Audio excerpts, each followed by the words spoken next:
I'm Brian. I'm Reed. I'm Ben.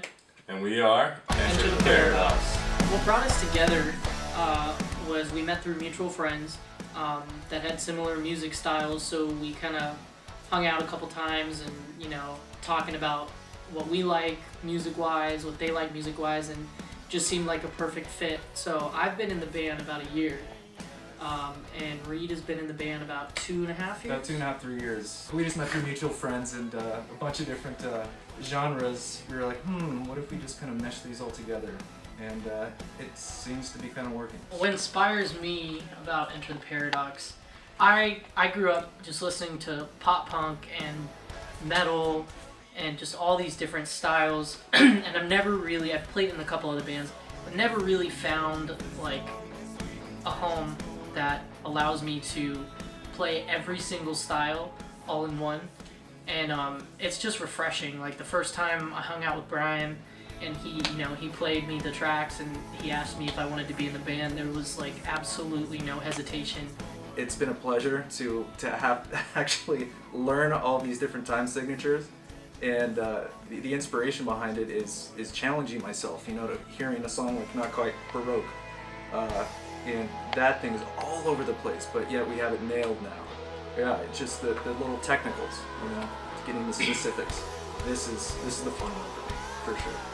Let's see, the first music I started listening to was John Williams, who did the Star Wars soundtrack, and Indiana Jones, and Danny Elfman, who did, he worked with Tim Burton on most of his films. And then I started listening to the Beatles, and then I heard Blink-182, and something really, really changed for me, where I said, I get this. I dove into that, I started listening to Blink, New Found Glory, Green Day, all the big pop punk bands at that time, and I love all these different styles of music, the progressiveness, the rock, the pop punk, the psychedelic, the elements of classic rock, the hardcore, the techcore, the metal, all that infused in one.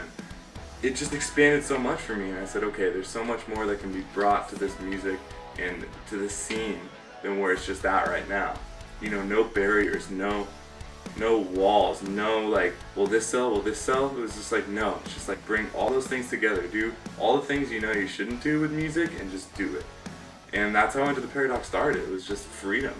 So the concept behind the albums of Part 1 and Part 2 of Love, Loyalty, and Mayhem follows a character named Fibonacci, who is a young male. His best friend's name is Aridaeus, and the story basically follows Fibonacci.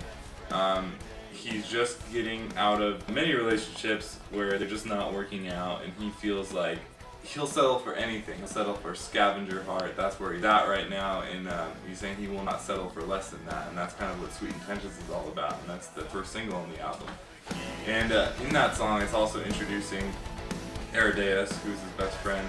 So something with Aridaeus' character is that he's the local school drug dealer, and he just got on deck with this new mushroom, which is called Gimcirc 5. And one of the songs on Part 2 is called Gimcirc 5, The Mushrooms Decide. And also the new love interest, whose name is Lavender Rose. And Fibonacci talks a lot about how, she's going to be his queen and bring him up on the world stage out of this dark age.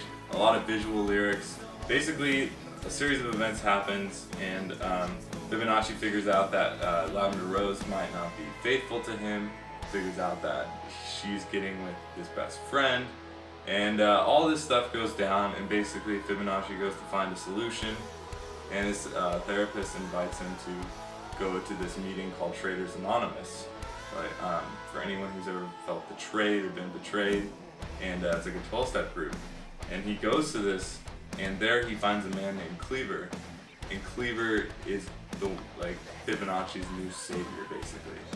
And that's the concept between Part 1 and Part 2, just paraphrasing, but it sets up the next album, which will be our third release, called Traitors Anonymous. And the music's going to get very interesting in Traitors Anonymous, to say the least.